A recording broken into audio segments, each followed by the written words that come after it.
Good evening and warm welcome to the Smuggo and G show. It's just me tonight, but I've got two splendid guests to talk all things Arsenal. Welcome to the Mr. Arsenal podcast, which is sponsored by Zenith Coins. And if you read the red link below, they're giving a 10% discount to anyone who buys coins through us. So please go and check them out. And if you want a Zenith coin, go and buy one. So obviously going to say my good evening first and foremost. Never thought I'd be a promoter. I never actually thought I'd be a promoter. I knew it happened. But take two. Good evening and a warm welcome to Bess. How you doing, mate? Good, man. Good to be around your presence once again. It's been a long time happening, as you know. So yeah, can't wait to get some Arsenal behaviour in the way. No, it's very good to have you back on, mate. I'm just having a bit of a chuckle to Stefan about the intro video. Is there a free split? Yeah, very much. I have violin. Sorry. Yes, yeah. I tell you, I was loving the therapeutic music. I was, and then it just went in. I almost fell asleep. I could do some. I've got a cat laying down here. Oh, she's got a bad wound. I didn't notice that. But yeah. Anyway, Mr. Brooksy, yourself, how you doing, mate? Yeah, very well, thank you. Yeah, it's been a very good week, hasn't it? Ain't been a bad one, is it? No, it's been a while coming, but yeah, no, it's been very positive. It should be a very happy, joyful show. Well, fingers crossed it'll be that way. So we're going to look into the two games. Obviously, first and foremost, the first game, obviously on Saturday against Nottingham Forest, 3:00 kickoff at the Emirates. You got your good self was there, John, for the old festive fun of another Arsenal game. Yes. How was you going into that game, mate? Obviously, was you confident after what an international break where, let's be honest, everything was all but positive, wasn't it, in terms of that last that session in between both international breaks where we actually failed to pick up a win? No, see, I mean, you can say it looks like it's come at the right time. Obviously, Odegaard, Saka, and Rice being rested or pulled out or whatever you want to call it. I mean, I know it's always funny for a few teams after the national break. In 100%, I was always confident. Don't get me wrong. At home, you always got to back yourself. And then, as you see with the team, there was a couple of surprises. And obviously, Forest missing Gibbs White and Chris Wood on the bench. Yeah, you thought, we should be all right. And it turned out to be probably the most easiest, most comfortable win of the season. Yeah, definitely. I'm going to go with you, Bess. There were, as John rightly said, there was a couple of surprises. Obviously, Jorginho started ahead of Thomas Partey, which I thought was a big surprise. I wasn't surprised about Declan Rice sitting on the bench. I thought that was a good decision by Mikel Arteta in terms of obviously being out for the whole international break. And I just felt that it was the kind of game that if we was going to get away with it, it'd probably be that game. But Gabriel Jesus starting up front as well was probably a surprise to everyone. Yeah. It certainly was. I'll kick off with Jesus without slating him too much because I've had his name kind of much fitted around my neck or my head, shall I say, in my last few podcasts. So I'll probably kind of say, seeing him on the team sheet, I was like, really? Sweet Jesus, you want him to play against Forest? When he's not firing no fronts, sadly, without being negative. Also, fan, I like some across the other side of, things which are without saying names. As you say, I completely echo Brooksy. We went to it, I think, with a calmer head. We looked like we mean business because when you see Merino starting, it means that clearly Arteta is ready to do rotation. And for me, I've said it many times, people actually look at me like, what the hell are you talking about? I say rotation is important. To succeed for us, we need to rotate, right? And bear in mind, I was happy to see a defense, the way we looked from when I saw the defense on it straight away, like we got this. When the defense is looking mean and lean and beautiful, I'll say this is a straight heterosexual man, shall I say this, in this modern day world. I know I sound like Brooksy now in a minute. But we Call of Duty's hair flocking around, his beautiful hair. Beautiful. Lovely. Same. I wish I had some more myself actually, but I know the feeling, I'll keep this first segment brief without cutting everyone's time. This is the three of us, but basically I was like, yeah, mean defense, a good midfield, and then the rest followed as they did. But yeah, I'll keep my reservations for another obviously question. But yeah, we look good. I was happy to see the lamp bar Jesus, sadly. Like, it was a surprise to see Jesus, and for me, and I'll go to John, he needed a goal in that game, didn't he? He needed something, and he had a chance in the first half, didn't he, where he bent it just wide. But it just seemed, again, he was on the edge of things, weren't he? There wasn't nothing spectacular from him whatsoever. Nothing that you would have set them for. Havertz is going to worry about his position. It was pretty much what we've kind of seen from Gabriel Jesus over the season. And for me, like, I don't want to focus on too much of the negatives. I'm not saying it's a total negative, but the player that we brought in 2022 and the player that we see for the first 2-3 months of the season until he got picked up that injury in the World Cup to the player now is chalk and cheese, isn't it? It's just totally a contrast in terms of probably his fortunes in a lot of way, but maybe his confidence as well. Yeah, I think so. I mean, you can never accuse him of not, giving 100%. But yeah, you're right. It just the games just seem to pass him by. I mean, the amount of times in the game, with the Forest game, Odegaard, he's looking up, and you can see he's running the ball. You can see him looking ahead, and he's looking for the pass. And Jesus, yeah, as a striker, he drifts from wing to wing. Yeah, he's just. Yeah. If they can sell him, if they can get any money on him, I just don't see what he offers. I'm sure he's a great professional and very popular, but yeah, as you said, Havertz, you could see, that he wasn't there, and the difference he then makes the other night. He's always involved in the pass. He always seems to be in the right position. It's just chalk and cheese. It's a shame, but I mean, when you see the lineup, I think even when the team got read out, there was like, when JG, it's nice to hear, but it's just, he's just going through the most. Yeah, he desperately short confidence. He's tried. I mean, he got a goal in the Carabao against Preston, and I presume when the Palace game comes up, he'll probably start him in that possibly. But yeah, you find out it's obviously Arteta has become very good at rotating.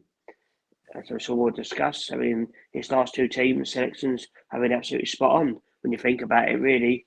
In the Havertz and Rice, they both had very good games every night due to having a good old rest.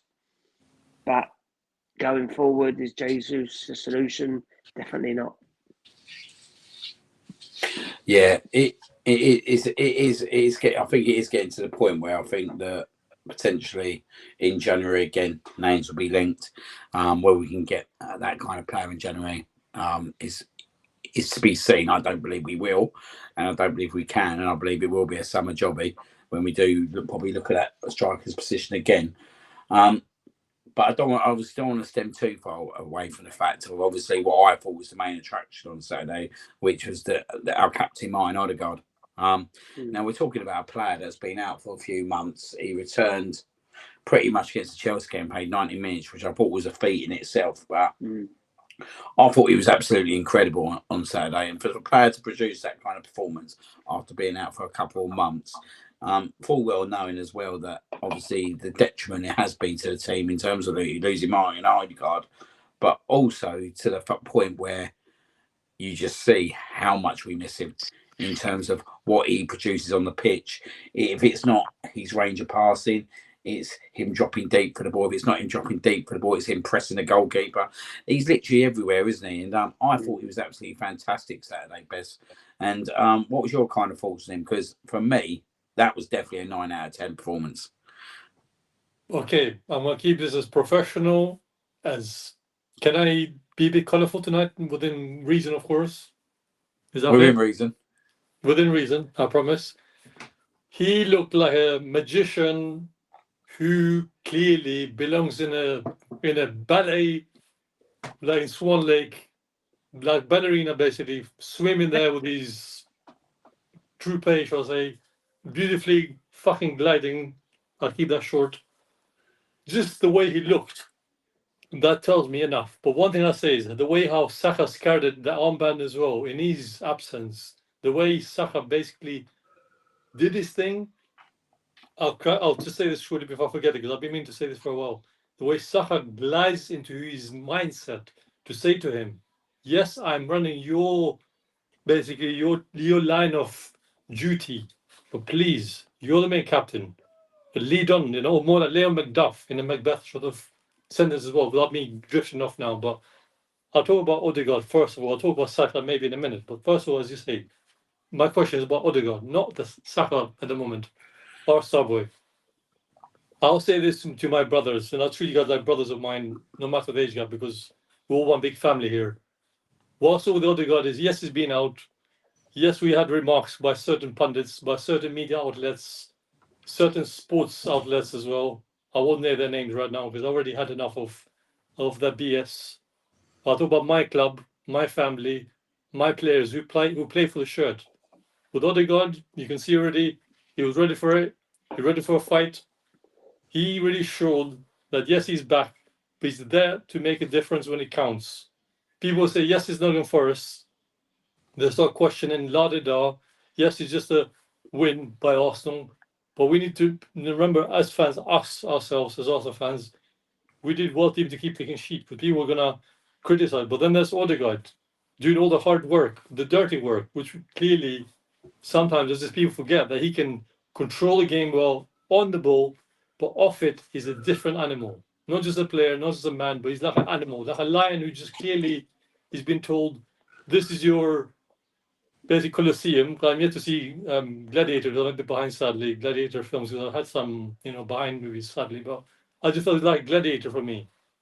That basically Emirates is his Colosseum, and Arteta and the team just told him, this is you, mate, this is you, take it away, and literally you can see the aura of the team, and I'm sure Brooksy being there present, which I'm not very jealous, I promise, but envious, yes, not so jealous. I was like, oh my God, he's actually back, but he's back with such finesse and such panache. I know it sounds like a famous pundit would say these, but it is what it is now. But I just felt, wow, what a time to have him back. Like just before Christmas even, he looks hungry. I like the fact that he's got a beard like myself. I'm like, okay, I can see where he gets it from now. Yeah. I don't like his beard. Yeah. Just shave it off. But he's going to be a father soon as well, bless him. So again, I won't keep this too long the first segment, I promise. I want to keep it as concise as I can. I just felt, wow, what a time to have him back. As Brooks alluded to the beginning with you both, Liam, so Nico D. Ian, the way he just came back to the squad, the way we integrated. I told people, let him not be rushed back. Let him be back to the squad. But the way we kind of like threw him in was so perfect. Just tell him, just jump there and just be you. Just be yourself. Forget about the negativity, which clearly he doesn't seem to faze him. The way he does it, my God. I mean, the sporting game, I'll crack on in a minute, but I'll talk only about the first one. I can make a whole basically hour about this. I just literally was like, Sissy wants the highlights off the work. I thought, my God, he's back. But he's back because he's the heartbeat. He's the heartbeat of this squad and his team and this fan base who just love him for what he does. And I hope we can get to see another men's game somewhere. I've seen one this season, which was the Shakhtar Donetsk game. Sadly, he's been playing that one, but I just felt like he just looks so solid, so composed, even so calm, yet disciplined even as well. I don't know. I think I'm just lost for words with him right now. The way he's just come back and the way he's delivering like a different. The team looks more orientated in a good way. So let's hope we crack on as we are. He did look absolutely fantastic, didn't he? And it's, as you said, it's the way he kind of flexes himself and roams himself around that pitch with such finesse. And when you look at him and you look at the player he is, and you sit there and think, how the hell did Real Madrid lose that opportunity to have a fabulous player like that in their club? Which, if we're being totally honest here, if they had played him right, could have been an absolute asset within their squad. But John, like you was there at the game. I thought he was quite mind-blowing in terms of producing that performance, considering he'd been out for such a while. It's brilliant. I mean, he's just, like I said, we signed him at £30 million. Is just obscene. It's just, he's just ridiculous. So, like I said, he come back at a Chelsea game. He thought, he might start, he might get half hour. But to play the full 90 minutes and still be at the end of at the end of that game, almost assisting that chance. We nearly scored at the end, and he was still running then. And obviously, Norway did the right thing and let him not go there for an international break. So that's obviously helped. I know he was just superb Saturday. It's just the way he just gets the ball. It's just always looking to go forward. He has people around him. That little bit of skill he did in the first half, where he just skinned the bloke, and he's just ridiculous. And Saka feeds off him as well, important to keep them both fit. If Odegaard especially, because he makes us tick. Well, that was going to be my next question, Stu. Obviously, he gets the ball to Bukayo Saka in the right positions, don't he? In the right areas of the pitch. He's got the capability to get him on the ball where he needs to get him on the ball, which was probably not seeing as much when he wasn't there. Them two are absolute world-class partnership together, aren't they? I mean, you can see, it's no coincidence that obviously Saturday's 3-0 win was our biggest win in the league. And then obviously we then smashed 5 on Tuesday. It's no coincidence that Odegaard and Saka are both back and firing, especially Odegaard. You can see it in some of the games we huffed and puffed and we scraped through a couple of games. But he just makes such a difference to the whole team. I mean, he just gives everyone such a lift. That's his non-stop running. His pressing is just ridiculous. And he's always geeing people up. He's absolutely superb. He really is. If he carries on and we win something, he is going to go down as one of the best Arsenal captains if he carries on, because he's just such an inspiration. He is. It's an interesting one, isn't it? Because when he was given captaincy, there were a few murmurs at the time. Was he going to be the right guy? But like you said, it's the way he conducts himself on the pitch, but also off the pitch as well. But he is a leader, isn't he? He is a leader. He does lead by example.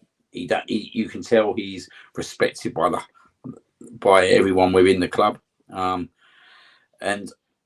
he's got that captaincy, that captain onus to him now, isn't he? Like he oozes being a captain. Something that probably a lot of people would have doubted when he was given the armband. No, definitely. I mean, there's quite a few people. Well, they're not on there now, but back in the day, we all were thinking Kieran Tierney was going to be like the next Arsenal captain, And back then, there was, no one was sure who it was going to be. And obviously, he picked Odegaard, and he's obviously run with it. But to be fair, there's a few other people in that team that could be captain. That is the good thing about this group. Saka, he stepped up. He could be captain very easily. Rice could be, Gabriel Saliba. Ben White could be. It's ridiculous. How many leaders we've now got in that side. Not to mention, there were lots of Calafiori's coming. Marino, Raya. There's such a big leadership group now. They've always talked about it, and it's brilliant. I mean, Odegaard is the key. He's the king. You can tell that, how much everyone loves him, and they just give him the ball all the time. That's how much they trust him. They know he'll do something with it. Now, Bez, we got everyone back fit now. Well, pretty much fit. Obviously, Ben White's out for quite a while. But we got Timber at right back, which I think it's going to be quite a harsh thing to say, but I don't see him being dislodged from right back, even when Ben White comes back, because you can see that partnership already with Timber, Saka, and Odegaard on that right hand side. And Timber got assist again he got assist on Tuesday, didn't he? He got a goal disallowed, which was shade offside on Saturday. Then you look at the other side, Calafiori. You think, that's probably going to be the two full-back positions, pretty much sewn up as long as they stay fit at the moment. But it's more in the midfield options that I'm looking at now, and I'm thinking we left our two first-choice centre midfielders on Saturday on the bench in Partey and Rice, and we went with Jorginho and Moreno, and I thought Jorginho had a pretty good first half, to be fair. I just felt that he was on a booking, and it was the right decision to make to kind of get him off and Thomas Partey come on. But what a strike that was from Thomas Partey as well. This is a guy that was dismissed at the start of the season. Got a few names that were very, very vocal in terms of Thomas Partey shouldn't be playing. But I think he's been our best player so far this season over the course of the season.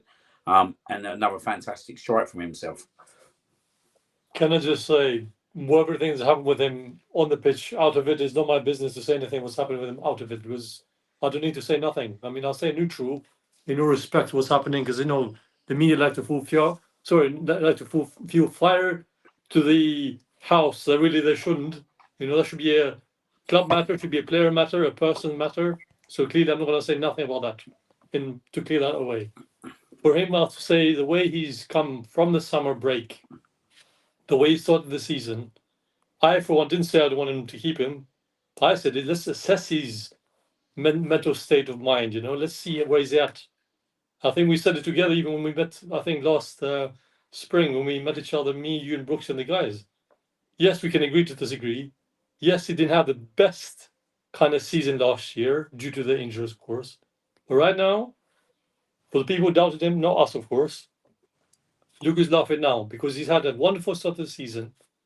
I adore his mental state. The way he went to play for Ghana around my birthday time, late August, early September. People in question as well. He's gonna come back. Jaded, the Wenger word is he used a lot those times. Tired, down. The man will not be down. He's played in the league for almost 5-6 years now. He's got a mental strength of a lion. He rose above it, and started to show me again. Rotation is key because he took off Jorginho, as you said. It was clearly why, obviously, tactical, because to avoid any needless certain cards, shall we say, because our Christmas card list is just growing another notch, it seems, from certain referees. I won't say names of the men unless you give me a reason to say a few names. Definitely not Jonathan Brooks, not the Brooks we know, by the way, not the Brooks below me, but Leave me alone, yeah. Yeah, okay, Jonathan Moss. I'll say Jonathan Moss for now. But back to Partey, excuse me. The way he came onto the game on Saturday, the way he just jumped in now, you can just see this is my game. To show the haters, I'll do the football, so I let the football do the talking. But the way even the referee tried to engage away, he was like, excuse me, can you move out of the way? This is my spotlight. This is my, stumping ground more like. What a beautiful goal. And the way even Odegaard, again, I'll say his name, Odegaard and Saka did all the hard work for him, of course. But the way Odegaard kind of laid it off to say, look, mate, take it on. Just take it on, do your thing. And the way he waited for the referee to just shift out of the way, like Michael Jack and Chameau style, more like just to shift away. I was like, oh my God, he now is not afraid to shoot. The way he says about it as well, the way he does these tackles, he looks assertive, he looks experienced. He looks like Dynamo that just give him that little, wind up clock more like, and he's just ready to fire all cylinders. He can score good headers, he can score beautiful goals, it seems. He can can I say this word? There's something about him that just reminds me a bit like I think something about him reminds me a bit like Gilberto. He's got that flair midfield I think we lacked for quite some time. Gilberto had that ability to control game, to make it his way, and then the team just realized, yeah, we do it this way, it will work. But with us is like, as you guys said in your segment before, I'll go ask this question. The team has so many leaders now. Say one player has a bad game, it doesn't affect the whole team. It's not like contagious. What it is now is like this team, we have this ability now, between our fans as well even, we have a bad game, as sometimes we do.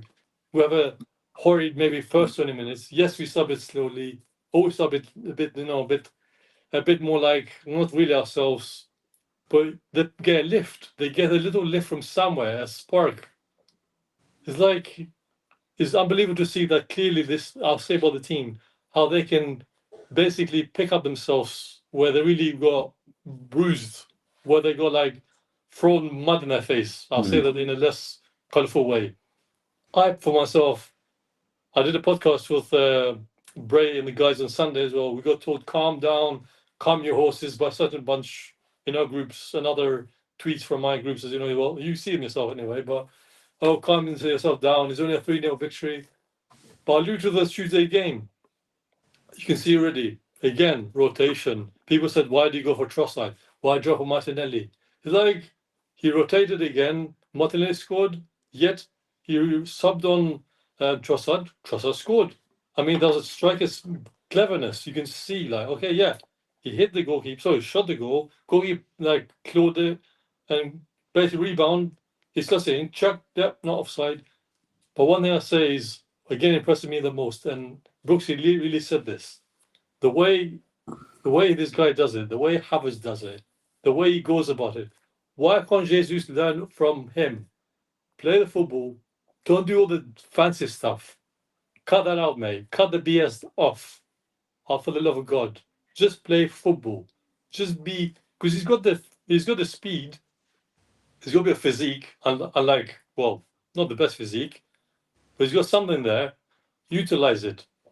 But something tells me right now that sooner or later he's going to feel the pressure from Havertz, and he's going to be like, you know what, bye guys, I'm out of the door, because it seems like he's basically put it more, I guess, more reason for us not to have him in our squad, not to hate him. I don't want to say I hate the player, but sadly his time will be up, because there'll be other players in the future who tell him, sorry man, we're going to dispose your position, and simply be, it'll be one of those times you think, okay, I personally see this thing.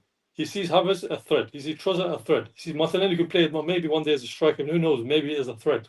Yet you have even a certain Timber, the way Timber played on Tuesday, it reminded me how well he took down right back his own. Like, I love Ben White, but Timber has just got that physique, that mental strength. Just again, he's like another Odegaard that we just need at the back. But the way he's taken it, with the first season having a big injury, as we know, is just beautiful.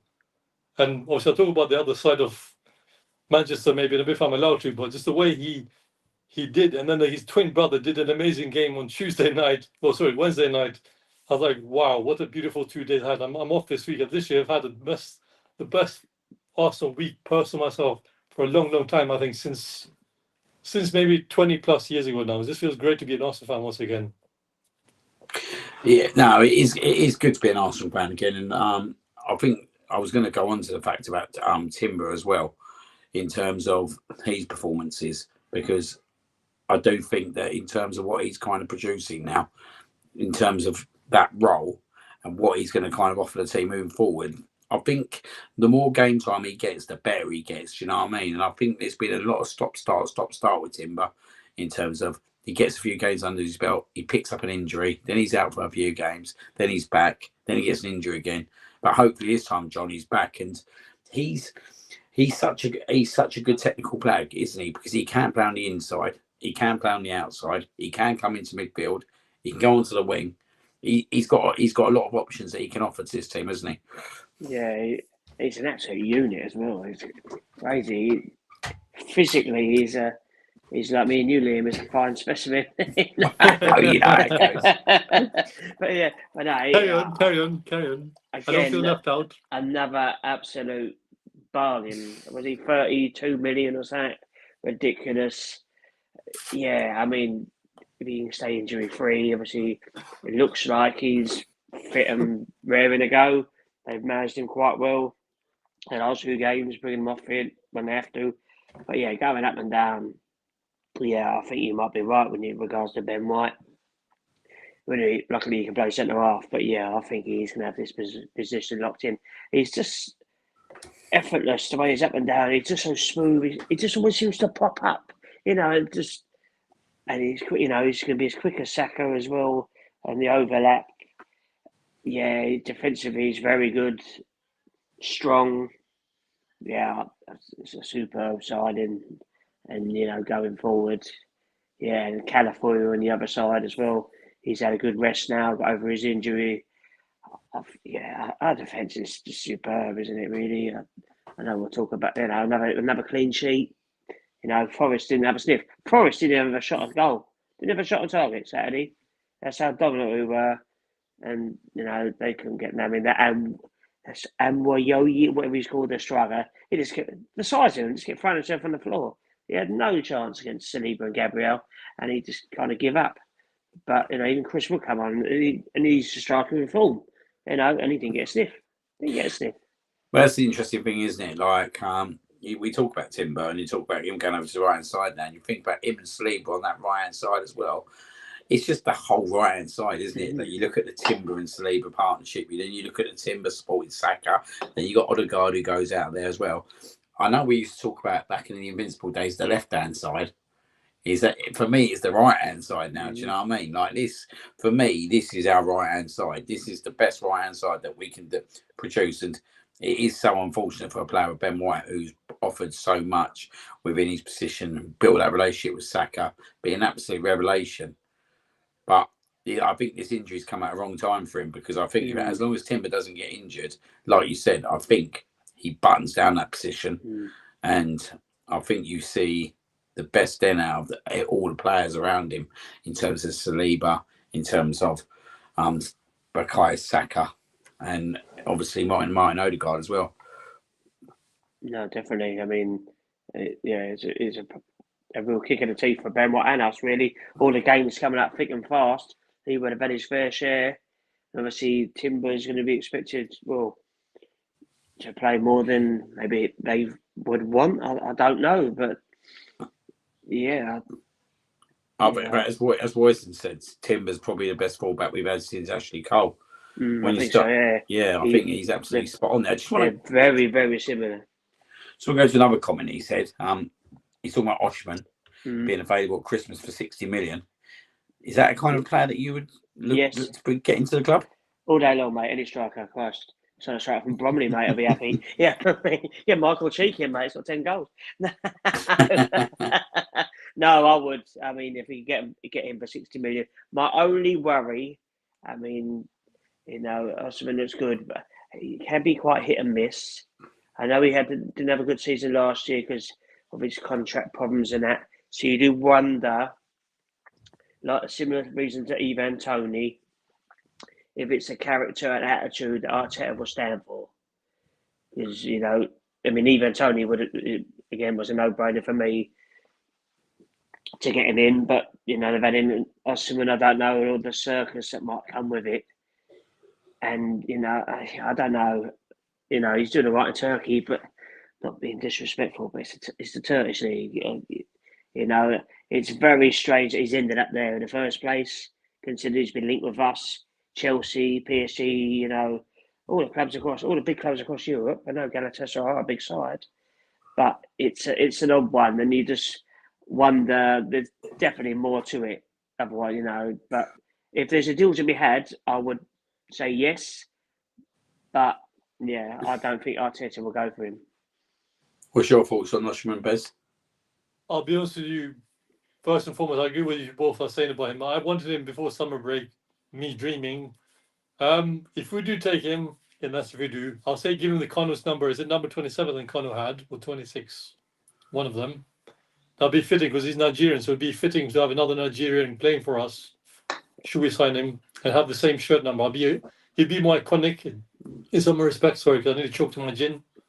Yeah, I did. That's why I mute myself. You saw me, I'm like, yeah, I'm more gin and tonic guy now. I think me and my beer are kind of like off the hook for a minute. Like beer is like kind of off it. On and off beer, on and off. Long story. Anyway, we'll talk about that in person when we meet again in the future.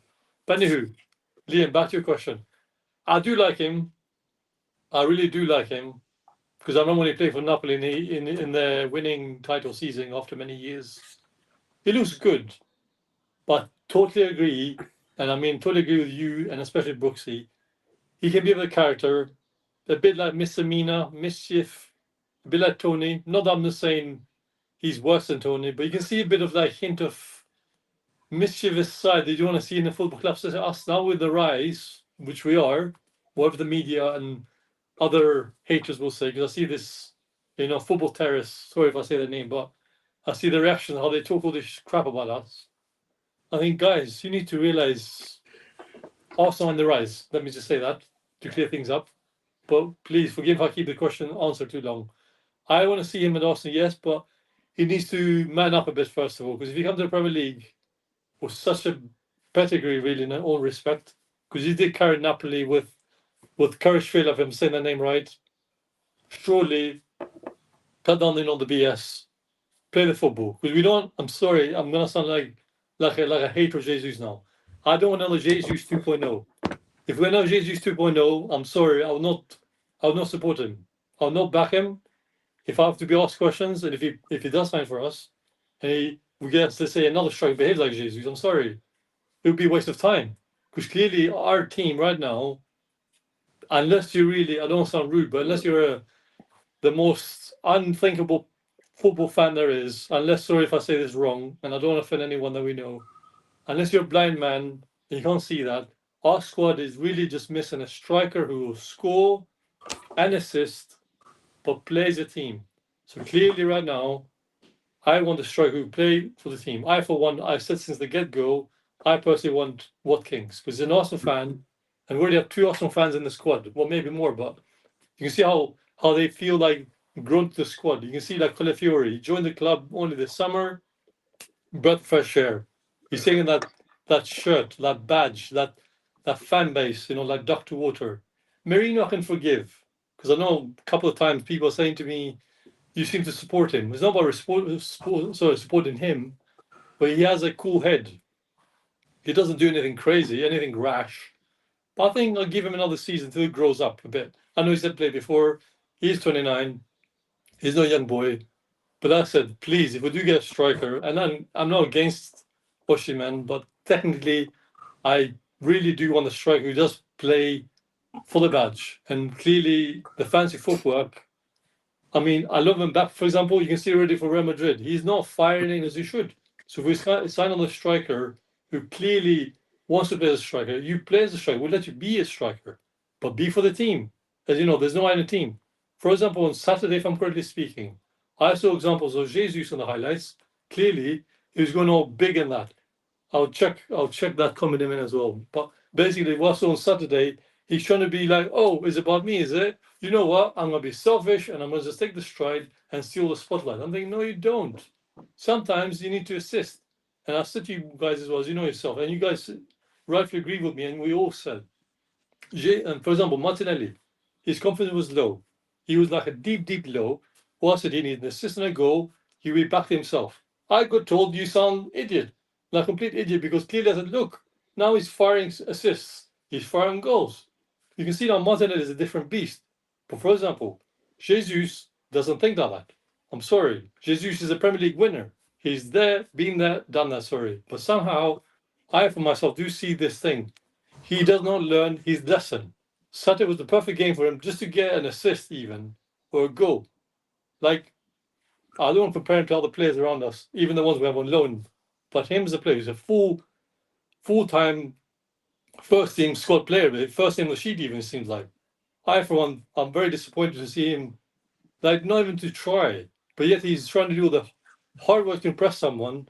I feel just stay there in your line, control your line as a striker, because he basically is a number 1 striker. Like also say a centre forward striker. Stay in your line, hold your line, don't move from there.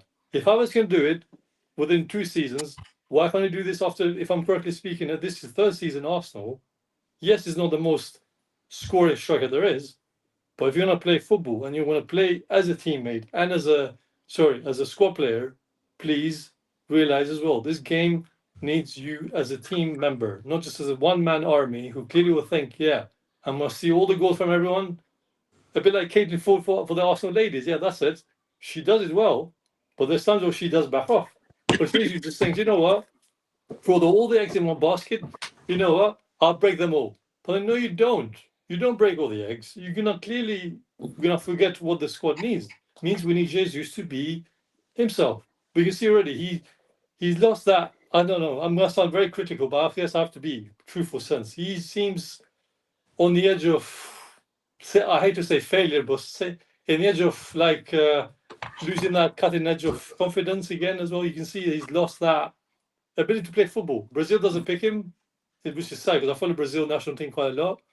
I just feel like, my friend, you need to stop being, I don't know, yeah, a drama queen. He's a bit of a drama queen, sadly. I'm sorry. I know I sound very critical, but for me, it's just drama queen waiting to happen.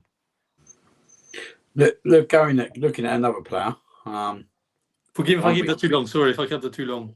One we were talking about and one we got to see on Tuesday night, Victor Gyökeres.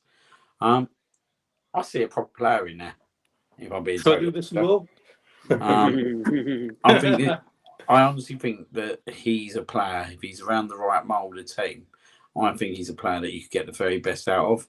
I think he was living on scraps Tuesday night. He was playing against Sleeve and Gabriel, but you could tell that he was giving them to a right old game in terms of the physicality side, and I think he's a player that would absolutely suit us down to the ground. And someone that I think we should potentially look at and take a punt on. I don't know what your thoughts are, Brooksy, after seeing him on Tuesday night, because I know obviously we battered them, but he still showed some of his capabilities within that game. Yeah, no, I'll take him all day long. I think we discussed this last summer. We were surprised that, we didn't go in for him and no one else did. And this season, he's just been absolutely ridiculous. His stats, his goals, assists are just off the scale. And I know people go, "Oh, it's only the Portuguese league." But he scored a hat-trick against Man City in the Champions League, for goodness sake. You know, it's I mean, you know, he had a right old battle with, Saliba Gabriel. And makes it ask some Arsenal fans, "Oh no, I don't want to sign him," after seeing that. I mean, how about give our centre halves the praise for making him look so ordinary in certain spells, but in other bits, his pace. At one point, he run past. Who was it? I think it was Saliba or Gabriel. He just tore past him. He's very powerful. He's not scared of a shot or two. I mean, it's smashed a few miles over the bar, bless him. But yeah, he's a handful. Right? He knows England. He's played over there. And not being funny, who wouldn't look good with Odegaard and Saka and feeding them balls? Would be a hit, because not on Saturday, the amount of times you see Odegaard looking forward for that, it's just that killer striker, and he is definitely that. I think what he does as well, right? What he would do, he will literally bully centre backs. There'll be some centre backs that won't want to play up against him. Like I said, you could tell that Gabriel was even in a game in terms of the physicality side of him. And I just think that what he would do is absolutely take out centre backs. And when you've got people like Saka and, like as Bez was saying, Martinelli back into form, do you know what I mean? I think they're the kind of players that would absolutely profit out of having him up front. Yeah, and definitely. Even if you had Havertz off him in some games, especially if you're looking for goals, I think it's a no-brainer. I do agree with Royce to know that I think United are going to be in the talk, are going to be in the melting pot regarding him, because obviously the former manager's their manager now. But why would you go there? Sorry. Well, that's the question, isn't it? Like when you look at where we are at the moment, you look at where they are. He would have a big long job to get to where we are to obviously fulfil what he want to achieve. Where I think if he comes to a club like us, I think he'll be the stepping stone in terms of us winning the league, us competing in the back end of the Champions League, us winning the cups. Do you know what I mean? I think this is the guy personally that I think we should go for, and I think maybe Man United are going to be in the melting pot, but I've got faith that Arteta can sell the club to him and try and get that deal over the line if there was possibly one, because I think he's the ideal candidate at the moment. Would you say January or the summer? Sorry? What would you reckon, in the January or do you reckon? No, I think it'd be summer personally. I think if you said to me that we're going to go and get him in the summer, then I'd wait till the summer. Do you know what I mean? Because to get him in at the age, was he 25 at the moment? Like we're talking about, this is a player who's going to go into his prime. I think if you can get him into the club in the summer, then I think absolutely fantastic. Don't really see him leaving in January, but you never know, do you? Money talks, but the problem is the money to get him out of his contract in January is probably going to be a lot more than what it will be to get out in June, July. And Isak as well at Newcastle. There's a funny situation. That's another one. I could go for one or the other. I don't know who he'd pick, but Isak would be interesting, especially what's going on with Newcastle and the financial. It's bizarre. They've got all this money, but they can't spend anything. They've got to sell players, and I could see him coming. Is that a Bez you would like to see, Isak? I'm kind of frowning, as you see by my face, because I'm thinking Isak would be great, but I know he's a big lad. Don't get me wrong. We need some physical in our defense, but as you guys say, Gyökeres offers that. I don't know how to say this. I hate to compare legends to current players, but he's a bit like Henry, like a menace. Bless you, Brooksy. He's a bit like Henry. Henry. Like he can play as I said earlier, he can play as a striker, but he links with his team, which you want. because I know he played for Brighton, as we know, and Coventry when he did, for the ones who know. But Isak is injury prone, yes. But what happened in Newcastle, I'm sorry. Again, I have a lot to say about Newcastle at the moment. Not the history of the club, but just at the current moment, Newcastle, a lot to say, but I won't say right now. But personally, I'll take Gokares as well because he looks more, how can I say this? He makes the, how can I say, the simple things magical, like the way Odegaard turns basically dust into gold. Because you saw on Tuesday, yes, his team didn't win, we won. As basically, I'll point this out to people who are watching this. It was victory through harmony, you know. It actually was. What do people want to say? I literally almost had tears in my eyes, like almost when we beat Inter Milan 5-1. As you know, I'll just quickly say this before I forget. It was the last game before this. Inter Milan, 3 days prior, as you know, Liam, I'm sorry, Brooks, if I've not told you, but 3 days earlier before the Inter Milan game, I lost a cousin of mine that kind of got close in the summer. He and I joked about the game on that Tuesday itself. Oh, sorry, Wednesday, excuse me, because how the schedule is. And he said to me, I can't wait to beat you up. I was like, what do you mean now? And I was like, what are you talking about? And this is Arsenal, mate. This is not Inter. Anyway, he had the last laugh. He got the win they wanted. Rest in peace, my cousin in heaven. I try not to cry on camera because that'll be a bit of a more embarrassing thing for me to say. But, it is what it is. The 5-1 victory against Inter Milan, ironically, as I kept saying, in 2003, because I know they beat us, 2004, excuse me. They beat 2003, they beat us 3-0 in our place. Oh, sorry, a lot to take in there. 2004, we beat the 5-1, but the way Henry dominated, the way Henry took that, can't say this, and if I break this down, sorry, without keeping this too long, the way he took that in his stride, the way he got rejected from that Ballon d'Or, the way he showed the committee of these dirty scumbags of corruption in UEFA, how the fact he's nothing against Nedved, but the way he got his Ballon d'Or not knobbed, stolen, excuse me, I need to say the bad word there. Nabbed, excuse me. My beautiful English when I was coming like into a mix of cocktails of whatever. Sorry, I blame my gin and tonic, man. There you go. Anyway, I'll crack on to the question. Sorry, Liam, if I gave these too long, but I thought I'd just link it up with some memories of mine. So it just felt like the way he showed, even Gokares, yes, your team's losing, but he didn't give up. The way he just kept going to say to these teams, look, guys, we are losing, but we're not out yet. It's a bit like Henry saying to us near the end of the Invincible season, we've got these guys, but it's not done yet. So let's do this. I don't compare the way Henry did it, but the way Henry and then kind of play seems very similar. / he's a bit more physical than Henry is in all respect. But as I forgot who said it now, excuse me, but you, Brooks, or Liam said it, but how he seems to be in control of it, how he just drifts around certain, the final third, dead ball zone situation, the way he kind of drafts in from the side, from the wing. He kind of does surprise defenders a bit, and they don't see it coming. So I just thought to myself, yeah, he potentially could sign for us. Maybe not the genuine winner for me as well, maybe not. Barring, the other side of the country's club, Manchester, as we know, without saying the name, but I'll say it. They probably will want him more than we do. But I, for one, and I'm sorry if I'll say sorry again, the way I'm keeping this too long tonight, but I think in terms of opposition picking option for the player, I think we're in a better place because we're kind of we're not in this phase that we're rebuilding. We're reshaping to be for the better. Yet United have some cracks. Sorry, some papers over the cracks to be fixed. Our one is just needs a little finishing jigsaw puzzle, and then hopefully we just click and just crack on. But right now, with this squad, come what may, because the way we're going about it, the way our season started wasn't the best. The way we're doing it with such class, such glide.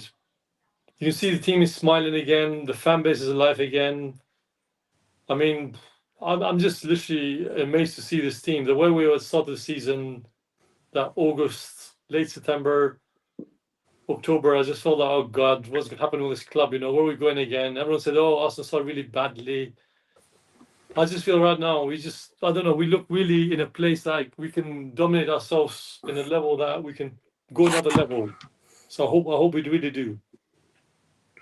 Yeah, no, the contrast in terms of where we was before the international break to where we are now, with Odegaard being back, Timber being back. Do you know what I mean? And we've got the options now in centre midfield that we've been craving for. I think it's a good time, yet again, to be an Arsenal fan. I think we're going to hit a good moment again. I've got this feeling that we will hit a good moment again, because I can just see in terms of the sporting performance that there's a lot of confidence back in the team when you start seeing that you get 5 different goal scorers. In terms of in Portugal, for me, it's all good that you're getting different players scoring goals. Gives a lot more confidence. And you look at the run of fixtures we got, and we can't dismiss anyone. Do you know what I mean? Like, I know we went and battered West Ham 6-0 in their backyard last year. Absolutely beautiful, by the way. Beating West Ham at any point's beautiful, but beating them 6-0 in their ground was absolutely brilliant. But then we got to be realise that's gonna be a bear bug for them on Saturday, so we've got to be up for it. Do you know what I mean? We've got to go there and be focused and do the job in hand, because we do that and we go in there focused, we'll go and get the 3 points. But they're off the back of a really good performance at Newcastle, to be fair to them. So it's not an easy game Saturday. As I said before, teams like West Ham, Fulham, like if Man City play them, they're dead certs, because there's no rivalry. But when we go to play the West Hams, the Fulhams, the Palaces of this world, the Brentfords and all that, they're all London derbies as well. So I do think it's much harder for Arsenal to win a Premier League than what it is Man City, if I'm being totally honest. People will say, oh, yeah, but if they got Man United, Liverpool, yeah, but they're our rivals as well. So, do you know what I mean? I do believe that Arsenal, and probably any London club, would find it harder to win the Premier League than what Manchester City would, in terms of the rivalries they've faced over the season. So there is some tricky games coming up. So we look at the games at West Ham, then we've got Manchester United and Fulham. So there you go already. There's 3 rivalry kind of games there. Crystal Palace coming up at the end during the month as well. We've got Brentford.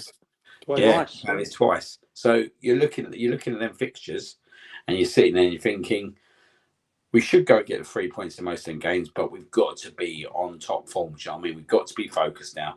We've got to do what we did last year. We know we got the capability. We know we've got the players to do it. We know we can go on a 10-game run, winning every single game. So we know we can do that. It's about going out there and doing it and scoring the goals with it and just growing the confidence. And I think what this weekend's done on Tuesday night, especially in Sporting, has put a lot of confidence back in this team. And that's what we want to see. Do you know what I mean? Because before the break, I thought the Chelsea performance, do you know what I come out of that, and I've said to you, didn't I, John, on the show, I felt I took away the last 20 minutes performance. I thought the last 20 performance at Stamford Bridge was actually very, very good, apart from the goal. Considering they scored and they were the home team, you'd expect it for them to kind of bang on our back door for the last 20 minutes. But it was vice versa. We went at them, and we should have easily scored at least 2 goals in that last 20 minutes. And that performance kind of told me, do you know what? Don't be too hesitant in terms of bringing a team down, because we haven't won that game. Actually, the performance is there. So I do think that with Odegaard back, I think, as Royston said, with Waneri, we do need to manage him correctly. It's not all, isn't it? Do you know what? Just keep bringing him on for 10, 15 minutes. Do you know what I mean? He comes on again against Nottingham Forest. He does exactly what he did against Leicester. He jinks a few players out of the way, shoots one wide, but this time he gets a second opportunity and he puts it in the back of the net. Now, this for me is a top talent. This is probably the best player to come out of, obviously, Arsenal, probably since Ashley Cole. Now, people say, oh, what about Jack Wilshere and all that? But Jack Wilshere never went to... How about Saka? Well, yeah, but I actually think, do you know what? I think he's got the ability to even maybe surpass that, and that's a big bold statement. Do you know what I mean? But I still look at Ashley Cole, because I just think that he was world class in his position for 10 to 15 years. Saka's definitely going to be that player as well. Do you know what I mean? So when you start looking at the 2-3 players, you look at Ashley Cole, you look at Saka, and I think this guy could be on that level with them. And I think that he's got so much to give in terms of the team. You look at him, you don't think he's 17. You think this guy's about 20, 21, 22, the way he's playing. Do you know what I mean? The confidence he uses. He's such a top talent that he's learning from the best as well. He's learning from Martin Odegaard. Like, he's coming on. Like, imagine that, taking Odegaard off, and then you got one area coming on. Like, you can't get much better than that. And hopefully now, with him getting 10, 15 minutes in the Premier League and in Champions League, if Odegaard's not in the team again, hopefully Arteta then does the right thing and plays this guy now. So, and there's no disrespect to Trossard, but Trossard's not that player. You can get away with him in a game at the Emirates, but when you're going away to Newcastle, when you're going away to Chelsea, when you're going away to Bournemouth, he's not that player for you. So hopefully now with one area getting the 10, 15 minutes, getting the goals and all that, we won't see that again. But he is a top talent, and he can go wherever he wants to go. And I think it's down to Mikel Arteta to personally nurture him in the way he needs to be nurtured. He doesn't need to be thrown in to play every game at the moment. Absolutely not. I think Arteta is probably doing the right thing in terms of the way he is. But I think at some point, he's just going to have to let him go and go, there you go. How they get him and Odegaard in the team, I don't really know at the moment. Can you do it? I don't really know. But if you could do it somehow, bloody hell. Like, could you imagine? Can you imagine if you got both of them in the team in games? I think there'd be so much creativity there, but you would probably need that defensive midfielder just to sit and do that. And we've got that now. We've got that in Declan Rice. You know what I mean? Thomas Partey. I'm not sure he can do that when with two players like that around him. I think he needs some legs around him still. I think if you get away with Declan in the team, and then you've got Moreno as well, and I think he's been like very positive. Moreno, like, do you know what I mean? Done really well against Liverpool.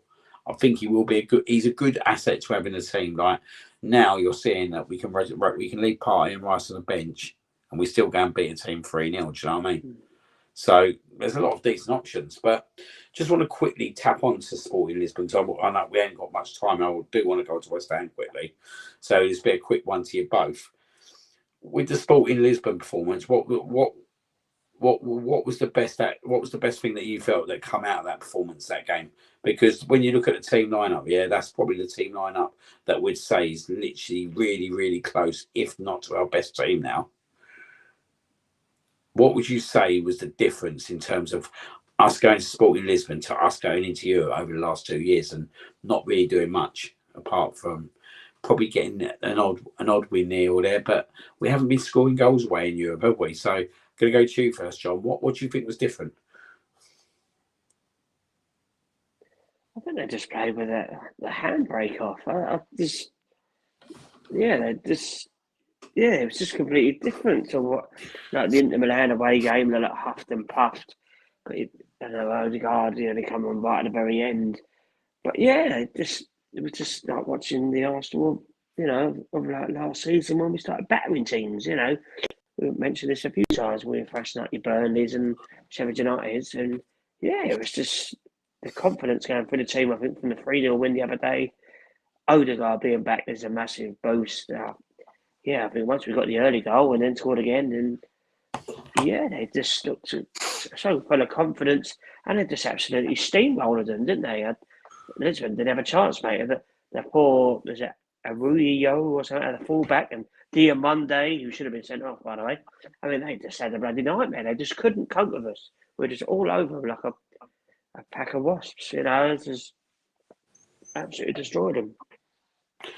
Yeah, no, we absolutely did destroy him, and it was such a difference to see it, wasn't it? The early goal really gave us the onus to kind of do what we did, and I know you said Bez, it was quite a thing, because I remember sitting on the show at 4-1 thinking, this is the best format, and I said it on this, the best away performance I've seen probably since in Milan 2003, and I didn't say it, but I was going to say it would be ironic if we won this game 5-1. Because obviously I don't remember many away games, maybe apart from the Real Madrid, where we went there and won 1-0. I don't remember a away game in Europe in the Champions League against a decent side that we've kind of decimated ever since the Milan game. Do you feel that that's going to give us a lot of confidence now going into the back end of the Champions League? Like, you look at where we are now, sitting in 7th. I think that it's in our hands to get the top 8 place now. When you start looking at the next 2 games at home against Monaco and Zagreb, and you got General away in the last game, surely we can get the top 8. 100%, because this one I definitely will keep as short as I can. I swear to God, the way the midfield looked on Tuesday, I was literally standing thinking, wow, the midfield just simply be right. One does this, one stays in, one does the wizardry, as we know, because he's clearly a magician. He's basically Harry Potter. For me, I was like, wow, like Harry Potter exists. Bear in mind, this went glossy to God. But the way we played, and as you guys say, 5 different scorers, yes, but the midfield for me, that's what I'll say. The midfield for me looks the real deal. The defense, of course, was there, it's been there for quite some time. But seeing a midfield that we can rotate, and you have such an impact to the game, from start to finish, and yet that we have now the media going a bit quiet again, and seeing the haters going quiet again, is bringing such a big damn smile on my face. And I'll just tell people, do I look like I give a damn? I'm sorry, because I'm an Arsenal fan. I ask people hugging my sleeve. They tell me, don't get all personal about it. I won't get personal. I've suffered. My mate Liam here has suffered. My mate here, John Brooks, has suffered. My other mate G has suffered. My other mate down the other side of town, other side of the country, in Scotland has suffered. So you tell me right now, don't be sick, don't be arrogant, don't be this. I mean, hold on a minute. We have a reason why we're back making noise. I swear to God, the other day, because I watched the ladies, and I'll keep this brief, this one, I promise as well. I walked down from Barnet to my the ladies' game against Juventus. I saw the toilet hole. I was like, hold on a second. That can't be it. That's the Emirates. And I thought to myself, no, it's not. That's the toilet hole down in North London, the east side. I was like, oh my God, what an ugly thing that is. So I'm like, I thought to myself, just pipe down, go to the ladies' game, enjoy yourself, which we won. Fair enough. But Tuesday again, bear in mind, I'm away from all the drama because I have some certain fans at work, which, they like to make noise. Oh, Arsenal, oh, this. I'm thinking, just look at yourself in the mirror one morning and tell me right now, Arsenal right now is there. We're fighting against the big boys, whether you like it or not. Yes, we are back. Not fully yet. For me, not fully yet. But we're on the right track. Let's stay there. But let's take one game at a time, as I said last season. We're on the right track, but keep it there. Don't lose your flow, but please do your thing as you did last season. Just keep doing your thing and let football do the talking. And forget about the haters, because the haters are there to bark. So for me, thank you very much. Till the next one, And as you say that, to the next one. The next one is, as I said, thank you.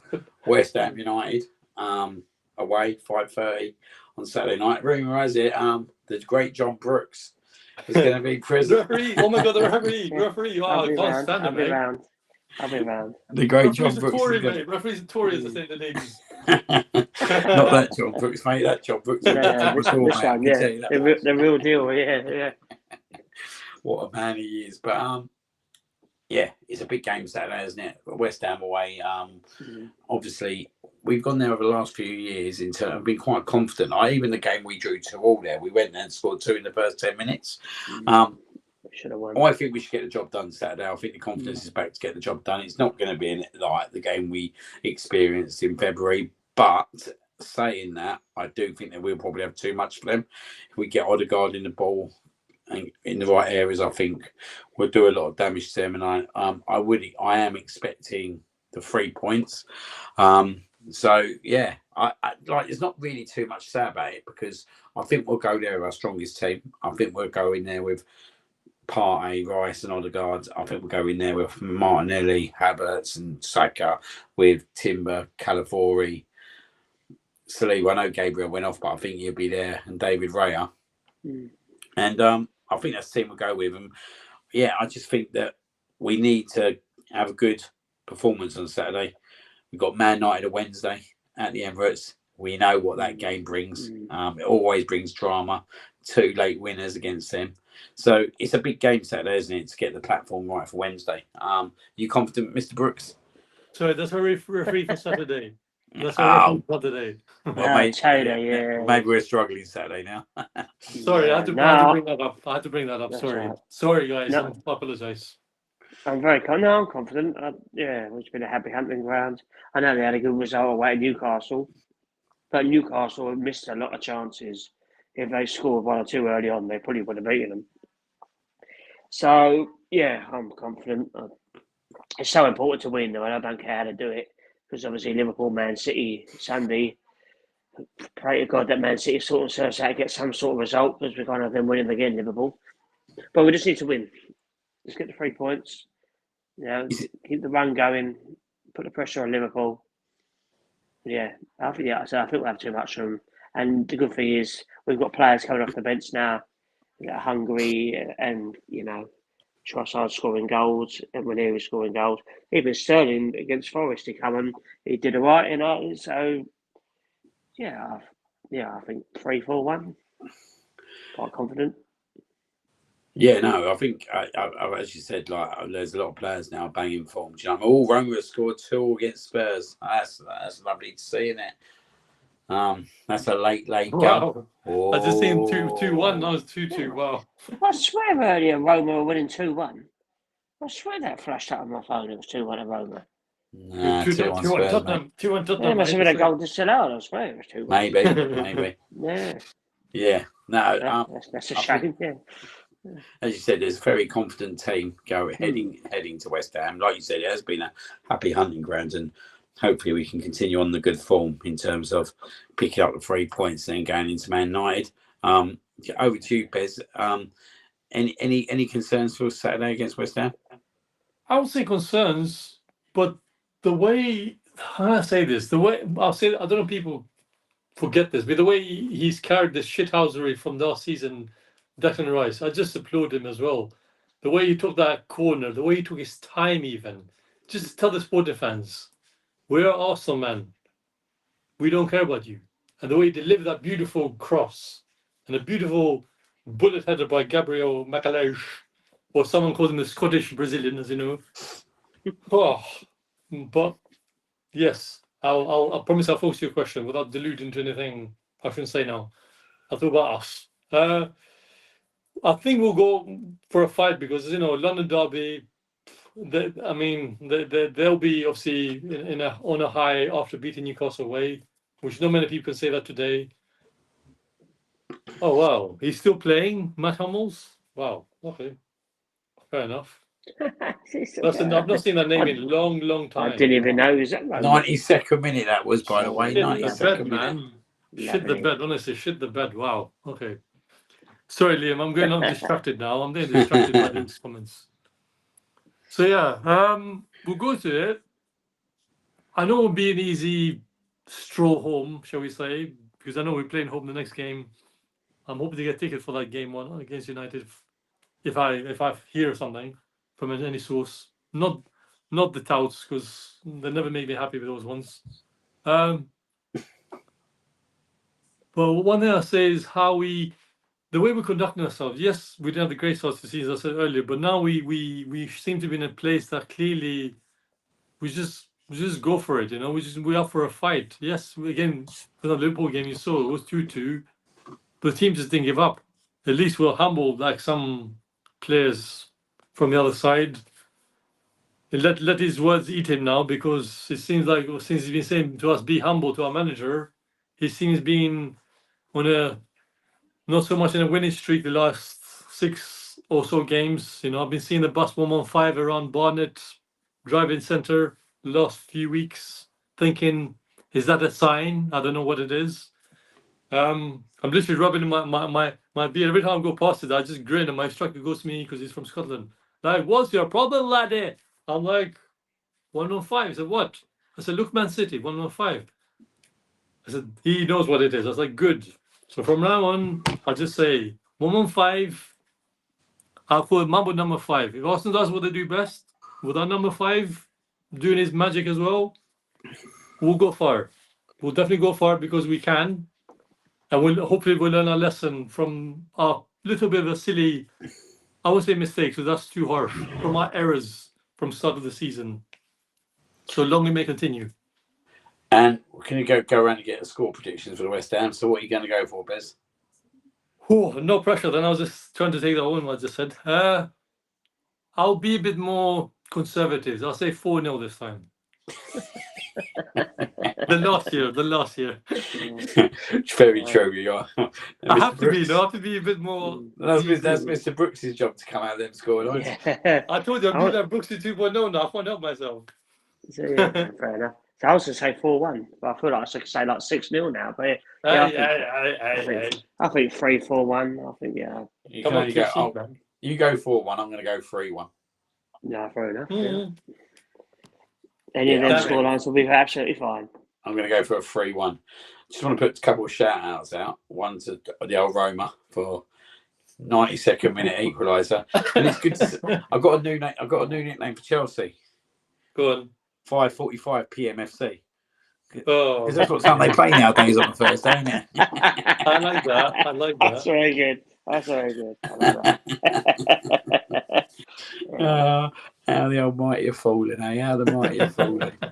That is funny. Royston's saying we have 9 points to make up on Liverpool. Do you know what? It's quite interesting with Royston's comment there. And the game has finished 2-2, by the way. I was looking at Liverpool's fixtures all the way up till the new year, and bloody hell, they've got some hard fixtures. So you're looking at Man City away, they've got Tottenham away. Man City at home, sorry, they've got Tottenham away, Aston Villa away. They're quite lucky, though, because like Spurs, like Vicario, he's out now for like how many months? So they have Fraser Forster and that. It's just things like they're so bloody jammy. Yeah. I'm trying to look at the bright side. Oh, no. Merseyside derby at Everton next week. Everton be well up for that. So yeah, they won't want to lose that. Nah, and I think they got Man United. Well, does that mean much? And it is at Liverpool, so you expect Liverpool to win that. But the games are there, so even if they dropped a couple here and there, we could win all our games. Yeah, that's it. If you can get it back down to 6 points, if we can get it down to 6 points by January, if not better, do you know what? I'll take that all day long. If you can get them down to 2 or 3 before you go to Anfield back in April, then that's even better. Do you know what I mean? Oh, God. Yeah, definitely. So I'm not ruling it out just yet, but we have to be perfect now, and that's the problem. So no more red cards, please. And let's keep 11 men on the pitch, and let's make sure we keep Martin Odegaard on the pitch. Yeah, definitely. That's pretty much it for tonight. As I know, Mr. Brooks has got to be up early in the morning, so just obviously, I'm so tired. I want to thank both you chaps for coming on today. Thank you, man. Thank you very much. You're very welcome. Thank you. And it's funny you mentioned Jamie Dodgers as well. Do you know what I mean? As I'm craving some now, so I might have to buy a pack. Can't beat a Jamie Dodger, mate. Can't beat a Jamie Dodger. The original flavour, okay? Not the other flavour. This is the red. This is the burgundy colour things in it. So yeah. It makes you laugh nowadays, don't it? Like there's a Jamie Dodger flavour for everyone. I know why. Of that Scotsman in the Euros, because Brooksy was not with us. I remember very well. You know, my memory is like a bloody frigging memory card sometimes. And I'm gonna have to begrudgingly do this because she's banging on the back door about the old Rangers performance tonight. 4-1 away at Nice. I suppose I'd like to give it a little bit of a congratulations for that one. Yeah, couldn't be done at home, though, could they? Go on, the tangerines. Go on. The old tangerines. Yeah. But yeah, no, some interesting debate there. Some good debate, and yeah, we look ahead. So yeah, just want to say thank you to everyone who's been in the chat tonight. Some really good chats. So thank you very much. Star of the show, Royston, mate. Some really good content in there as well, mate. So thank you very much, and obviously thank you to Ryan as well behind the scenes for starting and ending the show, as I haven't got a laptop at the moment, unfortunately, but I'm on the iPad. So yeah, have a good evening all, and we'll see you again next week. Up the arsenal. Oh my goodness.